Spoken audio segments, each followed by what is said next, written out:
बाप जन्म में इजराइल नक्शे पर किस तरह फिर ये बता ना पाए, लेकिन इस बात से तुरंत जुड़ाव महसूस करते हैं कि अरे रॉकेट मारा होगा आम लोगों पे तो अपना ही होगा ना कोई। छोटे पैजामा का नारा कलम के ढक्कन में बांधकर एक छेद से दूसरे छेद में ले जाने कोई असली टेक्नोलॉजी समझने वाला जुबैर भी इजरायलियों को सबक सिखाने की बात कर रहा है कि आखिर बात जब एक मस्जिद में नमाज पढ़ने को लेकर ही है तो फिर उस अल अक्सा मस्जिद में स्कूल या अस्पताल भी तो खोला जा सकता है। भारतीय मुसलमान भाई तो इस बात पर हमेशा तैयार रहते हैं। सोचिए कितने बच्चे पढ़ेंगे, कितने मौलवियों को मौका मिलेगा इन बच्चियों को अपना शिकार बनाने का। ये तो गड़बड़ हो जाएगी। अरे कोई अस्पताल खोल दो फिर, क्योंकि ये जितने भी फ्री पैलेस्टाइन का नारा लगा रहे हैं वस्तुतः आतंकियों के समर्थक हैं। इन्हें मासूम पंचर वाला, ट्वीटों को रीट्वीट करने वाला समझने की भूल ना करें, क्योंकि आज इनका वश नहीं चल रहा है। जब चलेगा तो ये आपको सड़कों पर गला रेतते हुए नजर आएंगे। यही इनकी प्रवृत्ति है, यही इनकी प्रकृति है, इसी से इनका पूरा वजूद है, यही इनके होने को अर्थ प्रदान करता है। ये इसी के लिए जीते हैं और एक दिन बाजार में फटने की प्रतीक्षा करते रहते हैं। भारत के शांति प्रिय लोग और लिब्रांडो ब्रीड के जीव फिर से फ्री पैलेस्टाइन का नारा लगा रहे हैं। अब आप सोचिए कि जिनके नाम में ही पेले है उनको कोई क्यों नहीं पेलेगा। फिर जब सामने वाले उन्हें पेल देते हैं तब अपनी औरतों की फोटो दिखाकर कहते हैं देखो मेरी तीसरी बीवी को मार दिया, इस बच्चे को भी मार दिया जिसका बाप तो मैं हूं, लेकिन मेरी किस बीवी का कौन से नंबर का बच्चा है वो नहीं जानता, मैं इसका नाम नहीं जानता, लेकिन बाप मैं ही हूं। उइगर हो या फिर अफगानिस्तान में स्कूल जाती बच्चियों की 85 लाशें, या फिर पाकिस्तान के पेशावर में स्कूल में हुए हमलों में मरे 100 से अधिक बच्चे। मानवता की हत्या इन नन्ही बच्चियों के रक्त रंजित जूतों की हृदय विदारक तस्वीरों में होती नहीं दिखती इन्हें, क्योंकि इजरायलियों के पास आयरन डोम है। देखा है कितना कूल है वो। रॉकेट मारोगे तो रॉकेट को ही मार देता है। फिलिस्तीनी क्या करते हैं? वो वही करते हैं जो उनके भाई बाप पूरी दुनिया में करते हैं, जो उन्हें बसने देता है, घर देता है, उसी के घर में बैठकर बम बनाते हैं और रॉकेट फेंकते हैं। फिलिस्तीन के मर्द अपनी बीवियों और बच्चों को जंग में आगे कर देते हैं। इनसे बड़े फट्टू कौन होंगे आप ही सोचिए। अगर आप इजराइल के साथ नहीं हैं तो स्पष्ट है कि आप आतंकवादियों के साथ खड़े हैं। इससे पहले कि मेरा यह संवाद गंगा जमनी तहजीब के इतिहास में नए कीर्तिमान स्थापित करे, आप लोग सब्सक्राइब कर लीजिए, क्योंकि और आराम से कीजिए। मैं कौन सा वीडियो से भाग जाऊंगा, अपलोड किया हुआ है, पॉज करके चला सकते हैं। जय बाबा बर्फानी। इजराइल वाले कूल यहूदी ब्रोज कहते हैं कि उनका अस्तित्व दुनिया की नस्ल और चमड़ी के रंगों की अवधारणाओं से पहले, बाइबल और कुरान से पहले, ईसाइयत और इस्लाम से पहले का है। सही कहते हैं, क्योंकि बाकी दो वहीं से निकले हैं, थोड़ा कॉपी पेस्ट किया है और फिर जहां से निकले हैं उसी को खत्म करने के लिए सैकड़ों सालों से प्रयासरत है। इनके घृणा की सीमा तो यह है कि सऊदी, मिस्र समेत कई अरब देशों ने हिटलर को चिट्ठियां लिखी थी सम्मान में। अपनी पुलिस को नाजी पुलिस की तरह बनाना चाहते थे। इनके ग्रैंड मुफ्ती हिटलर को नाजी सलूट मारते थे। इस्लामी मुल्कों की दुकानों में हिटलर की तस्वीर टंगी होती थी। क्यों? क्योंकि हिटलर उनके जन्मजात दुश्मन यहूदियों के सफाए की ठाने हुए था। अब कोई कहेगा कि प्रातः स्मरणीय अजीत जी ब्रो, आपने इजरायली यहूदियों को तो कूल ब्रोज कहा, जबकि फिलिस्तीनी भाईजानों के लिए कुछ नहीं। जबकि भारत की नीति रही है कि या तो वो चुप रहते हैं या फिर दोनों के बारे में बोलते हैं। देखो भाई, ऐसा है कि इजरायलियों के पास आयरन डोम है। देखा है कितना कूल है वो। रॉकेट मारोगे तो रॉकेट को ही मार देता है। फिलिस्तीनी क्या करते हैं? वो वही करते हैं जो उनके भाई बाप पूरी दुनिया में करते हैं, जो उन्हें बसने देता है, घर देता है, उसी के घर में बैठकर बम बनाते हैं और रॉकेट फेंकते हैं। खैर, मुद्दे की बात करते हैं। आज का मुद्दा यह है कि आखिर बात जब एक मस्जिद में नमाज पढ़ने को लेकर ही है तो फिर उस अल अक्सा मस्जिद में स्कूल या अस्पताल भी तो खोला जा सकता है। भारतीय मुसलमान भाई तो इस बात पर हमेशा तैयार रहते हैं। सोचिए कितने बच्चे पढ़ेंगे, कितने मौलवियों को मौका मिलेगा इन बच्चियों को अपना शिकार बनाने का। ये तो गड़बड़ हो जाएगी। अरे कोई अस्पताल खोल दो फिर। मतलब अगर मजहबी स्कूलों में यही सब होने का प्रमाण मिल रहा है तो अस्पताल खोल सकते हैं, हॉस्पिटल।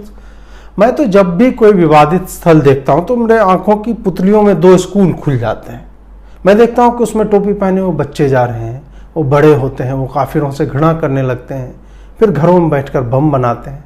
आखिर आत्मरक्षा भी तो करनी होती है। अब आप पूछेंगे कि किससे आत्मरक्षा? देखिए, कई बार कुछ मजहबों के कुछ लोगों में एक कीड़ा होता है, वो स्थान विशेष में कुलबुलाता रहता है। ऐसे में उन्हें इस बात का डर लग जाता है कि घर में बम बांध कर रखा हुआ है लेकिन फोड़ने का मौका नहीं मिल रहा, कहीं पड़े पड़े सीलन लग गई तो। अब आप कहेंगे प्रातः स्मरणीय अजीत जी, पड़े पड़े तो फट भी सकता है। तो देखिए, फटने में कोई समस्या नहीं, 2-4 मरेंगे ही ना। 8-10 तो पैदा भी कर सकते हैं आगे। खैर, बम रखा न रह जाए इसलिए वो किसी ताहिर हुसैन या फारूक फैजल टाइप के लोगों की मदद से दंगे करवाते हैं, फिर अपनी आत्मरक्षा में बम फोड़ देते हैं। भारत के शांति प्रिय लोग और लिब्रानो ब्रीड के जीव फिर से फ्री पैलेस्टाइन का नारा लगा रहे हैं। अब आप सोचिए कि जिनके नाम में ही पेले है उनको कोई क्यों नहीं पेलेगा। और क्या ये फ्री पैलेस्टाइन वाले ये नहीं समझ रहे कि ये कोलेस्ट्रॉल फ्री वाला फ्री नहीं है कि हर डब्बे पे लिखा हुआ मिलता है। वैसे इनको हर चीज फ्री लेने की आदत पड़ गई है, इसलिए सोते जागते सब फ्री करवा लेते हैं। जिन अरबी देशों को यहाँ के कन्वर्टेड लोग अपने बाप बताते हैं, उनकी तो इजराइल को देखकर घिग्गी बंधी रहती है, और यहाँ पंचर साट कर वहां थूक लगाकर बुलबुले खोजने वाले भी फिलिस्तीन को मुक्त करवाने की मुहिम चला रहे हैं। अरे 2 बूंद जिंदगी की नाक में ले लिए थे क्या कि रिएक्शन से दिमाग में पोलियो हो गया है? कोई उम्मा को जगा रहा है कि अब तो इकट्ठा होना ही पड़ेगा। पहले ये तो तय कर लो कि उम्मा का बाप तुर्की को मानना है कि अरब को कि पाकिस्तानियों को जो भीख मांगकर गुजारा कर रहा है। मूर्खता का आलम यह है कि छोटे पैजामा का नारा कलम के ढक्कन में बांधकर एक छेद से दूसरे छेद में ले जाने को ही असली टेक्नोलॉजी समझने वाला जुबैर भी इजरायलियों को सबक सिखाने की बात कर रहा है, जिसका जीवन पानी भरकर रखे 12 वोल्ट की बैटरी के खोखले डब्बे में ट्यूब डालकर बुलबुले खोजने में बीत रहा हो। वो आयरन डोम से लेकर दुनिया के अत्याधुनिक हथियारों से लैस इजरायलियों को धरती से मिटा देगा। वैसे लोग जो काफिरों के कोरोना में मरने को अल्लाह का अजाब मान लेते हैं, वो कार्टून बनाकर बता रहे हैं कि अजाब आता ही होगा और पूरे इजराइल को एक बार में खत्म कर देगा। हमारी तरफ एक कहावत है, वो भी इन्हीं के हम मजहबी चिरकुटों के लिए बनी है कि कसाई के कहने से गाय नहीं मरती। अब इजराइल कोई रेगिस्तानी सभ्यता तो है नहीं कि ऊंट पर बैठकर कहीं जा रहे हैं, बीच में मूड बन गया तो सीढ़ी लगाकर निपट भी लिए। उन पर तो तुम छोटा रॉकेट मारोगे तो पूरी बिल्डिंग को चिन्हित करेंगे, तुम्हें भागने को कहेंगे और फिर उसे एयर स्ट्राइक से गिरा देंगे। नेतन्याहू के विरोध में भारतीय राष्ट्रीय कांग्रेस, सीपीआई, सपा, टीएमसी, आम आदमी पार्टी जैसी पार्टियां तो है नहीं कि उसे एक बार को सोचना पड़ेगा कि इजराइल डिफेंस फोर्स को जवाबी हमले की अनुमति दे या ना दे। वहां उन्हें अपने सेलिब्रिटीज के ट्वीटों के बारे में सोचना नहीं पड़ता, अपने बेकार पत्रकारों के बारे में नहीं देखना पड़ता कि वो वाशिंगटन पोस्ट और न्यूयॉर्क टाइम्स के न पढ़े जाने वाले ब्लॉग्स में क्या लिख रहे हैं। यहाँ तो अपनी उंगली को ही अपनी विशिष्ट पहचान बना चुकी औरतें युवाओं के लिए बिस्तर उपलब्ध कराने से लेके हाथ में फिलिस्तीनी झंडा लेके रेगिस्तान में बिचली उंगली हवा में दिखाकर स्खलित होती पाई जा रही हैं। हो सकता है कि ट्वीट के एवज में $5-7 मिल जाए, ऐसी कामना हो, क्योंकि अभी तक तो फ्री में ही प्रचार कार्य में लगी हुई हैं। अगर झंडा लहराने से आतंकियों के मोहल्ले आजाद होने लगते तो भारत के भीतर 1,500-2 हजार इस्लामी राष्ट्र होते। झंडों के डंडे निकालकर स्थान विशेष में कश्मीर में भी डाल रही है सेना। फिलिस्तीन का तो फोटो वीडियो आप लोग को दिख ही रहा होगा आजकल। इनकी संवेदनाएं मुसलमानों के लिए भी नहीं होती। जी हाँ, मुसलमान मुसलमानों के ही नरसंहारों पर चुप रहता है। उइगर हो या फिर अफगानिस्तान में स्कूल जाती बच्चियों की 85 लाशें, या फिर पाकिस्तान के पेशावर में स्कूल में हुए हमलों में मरे 100 से अधिक बच्चे, इन्हें किसी यहूदी या हिंदुओं ने नहीं मारा था, इन्हें इस्लामी आतंकियों ने ही मारा था और तमाम मुसलमान चुप थे। मानवता की हत्या इन नन्ही बच्चियों के रक्त रंजित जूतों की हृदय विदारक तस्वीरों में होती नहीं दिखती इन्हें, क्योंकि ये जितने भी फ्री पैलेस्टाइन का नारा लगा रहे हैं वस्तुतः आतंकियों के समर्थक हैं। अगर नहीं होते तो गाजा पट्टी की तरफ से हो रही रॉकेट की वर्षा और मरे हुए इजरायलियों के लिए भी कुछ कहते। अगर ये आतंकियों के समर्थक नहीं होते तो अफगानिस्तान पर हुए हमलों पर इसका हृदय इनका फट जाना चाहिए था। लेकिन आप देखेंगे कि हमेशा उल्टी तरफ ही होता है। ये हमेशा ही आतंकवादियों के लिए झंडे लेकर उनके समर्थन में खड़े होते हैं। एक तरफ हमास का नेता खुल्लम खुल्ला कह रहा होता है कि 5 शक्ल में चाकू मिलता है, उसे तेज करते रहो और इस तरह से यहूदियों की गर्दन काट दो, और फिलिस्तीनी फसादी रॉकेट लेकर छतों पे चले जाते हैं बियर की खाली बोतल के साथ। दूसरी तरफ उसकी असली स्थिति यह है कि किसी गधे को पकड़कर उस पर इजराइल का झंडा पेंट करके यहूदियों से वो बदला ले रहे हैं। मुझे ये समझ में नहीं आता कि ये लोग गधे क्यों रखते हैं। पाकिस्तान चीन को गधे बेच रहा था, बेच तो खैर वो अपनी बेटियों और खवातीनों को भी रहा था, ये लोग भी गधे रखे हुए हैं। बकरी का समझ में आता है क्योंकि हमने खबरें पढ़ी हैं कि बकरियों से इन्हें विशेष लगाव है। खैर, बात हो रही थी स्कूल और अस्पताल की। अब सवाल यह भी है कि अल-अक्सा मस्जिद में पत्थर क्यों रखे हुए थे। हम जानते हैं कि 746 और 1033 में आए भूकंपों में यह पूरी तरह से तहस-नहस हो गया था।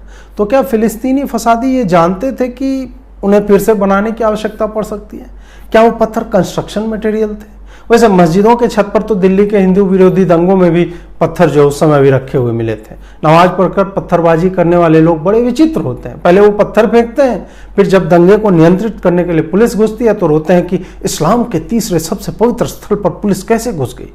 अबे पहले ये तो बताओ कि ऐसे पवित्र कहे जाने वाले जगहों पर दूसरों की मौत का सामान और पत्थर क्यों स्टॉक करके रखते हो? ऐसा क्या बताया जाता है वहां पे? मैंने काफी पता किया तो कुछ मुसलमानों ने बताया कि अलक्सा के बाहर कपिल मिश्रा ने भाषण दिया था और उससे भावनाओं में उबाल आया और फिर उन्हें आत्मरक्षा में पहले तो पत्थरबाजी करनी पड़ी और फिर बीच रमजान में लोगों की जान लेने के लिए रॉकेट की वर्षा करनी पड़ गई। ये लोग हमेशा मजबूरी में करते हैं।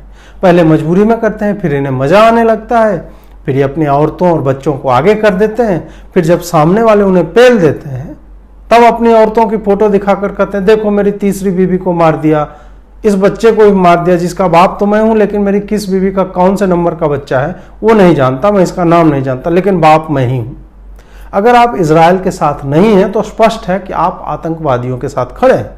सिर्फ इसलिए कि कोई भीड़ फ्री दिस और फ्री दैट का नारा लगा रही है तो इसका मतलब यह नहीं हो जाता कि जहां वो है वो वहां सत्ता जो है वहां पे शोषण कर रही है। कोई उन सारे वीडियोज को देखकर जिसमें गाजा की तरफ से रॉकेटों की बरसात हो रही है, इजरायली बच्चे छुपने के लिए छत ढूंढ रहे हैं, लोगों में खलबली मची हुई है, आप उन्हें देखकर इजराइल को कैसे दोष दे सकते हैं?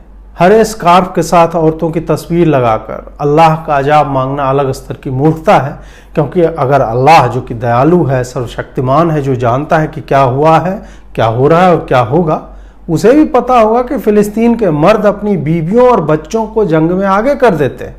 इनसे बड़े फट्टू कौन होंगे आप ही सोचिए।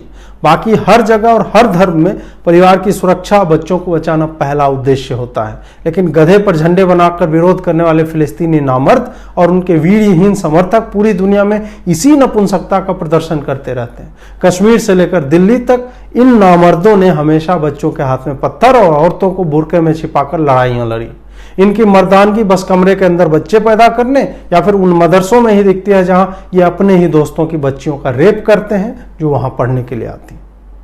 आप एक बार सोचिए कि भारत के इन लोगों को इजराइल के यहूदियों से क्या समस्या हो सकती। कोरोना हो रहा होगा तो संभव है कि उनके द्वारा भेजे गए उपकरणों की सेवा से ठीक भी हो रहे होंगे। ऐसा भी नहीं है कि यहां बैठकर पंचर साट रहे हैं, लेकिन इजराइल के शेख जर्रा में इनके दादा की जमीनें हैं जिस पर यहूदियों ने कब्जा कर लिया। तब तो मुझे समझ में आता है कि भाई अलक्सा जैसी पाक मस्जिद के बगल में जमीन थी और उसे इजराइल ने जबरन कब्जा कर लिया। तो यहां फिलिस्तीन के झंडे के साथ ये कह रहे हैं कि फ्री पैलेस्टाइन। ऐसा भी नहीं है कि इजराइल में साइकिल, रिक्शा, कार, मोटरसाइकिल ये सब बहुत ज्यादा हैं और सरकार ने इन्हें वहां दुकान लगाने की इजाजत नहीं दी हो, या वहां बकरियां बहुत ज्यादा हो, तो भी समझ में आता है कि इनका मन कर जाता और समय पर नहीं मिल पाता। मतलब आप देखिए कि इनके विरोध के सारे कारणों पर मैंने गौर किया, लेकिन एक भी सही नहीं निकला। बाकी मानवाधिकार, स्कूडा, लहसुन ये सब फर्जी बातें हैं, ये वो भी जानते हैं। बच्चियों के बलात्कार पर चुप रहने वाली कौम, बच्चियों पर गोलियां चलाने वाली कौम, उनकी मौतों पर चुप रहने वाली कौम मानवाधिकारों की बात करती है तो वो उतनी ही वास्तविक लगती है जितनी गधे के सर पर सींग। फिर इजराइल के विरोध में खड़े होने का बस एक ही मतलब निकलता है कि वह राष्ट्र इनके मजहबी आतंक को प्रस्फुटित होने से पहले ही खत्म कर देता है, इसलिए इन्हें भीतर तक कष्ट हो जाता है। वह राष्ट्र इनके वैश्विक निर्यात को यानी आतंकवाद को अपनी धरती पर नहीं आने देना चाहता, इसलिए ये दुखी हैं, इसलिए ये पैलेस्टाइन को फ्री करवाना चाहते हैं। बाप जन्म में इजराइल नक्शे पर किस तरह ये बता ना पाए, लेकिन इस बात से तुरंत जुड़ाव महसूस करते हैं कि अरे रॉकेट मारा होगा आम लोगों पे तो अपना ही होगा ना कोई, जो कि इनके समर्थन के लिए काफी है। ऐसे लोग जहां भी आपको दिखें, इनके लिए आपके मन में घृणा के अलावा कोई भी भाव नहीं होना चाहिए। जो आज इजराइल के विरोध में हैं वो मानवता के विरोध में है। वो उन लाखों मासूमों की हत्या का जश्न मनाने वाले लोग हैं जो आईसिस, तालिबान, जैश, लश्कर, हमास के हमलों में मारे गए। इन्हें मासूम पंचर वाला, ट्वीटों को रीट्वीट करने वाला समझने की भूल ना करें, क्योंकि आज इनका वश नहीं चल रहा है। जब चलेगा तो ये आपको सड़कों पर गला रेतते हुए नजर आएंगे। यही इनकी प्रवृत्ति है, यही इनकी प्रकृति है, इसी से इनका पूरा वजूद है, यही इनके होने को अर्थ प्रदान करता है। ये इसी के लिए जीते हैं और एक दिन बाजार में फटने की प्रतीक्षा करते रहते हैं। नमस्कार।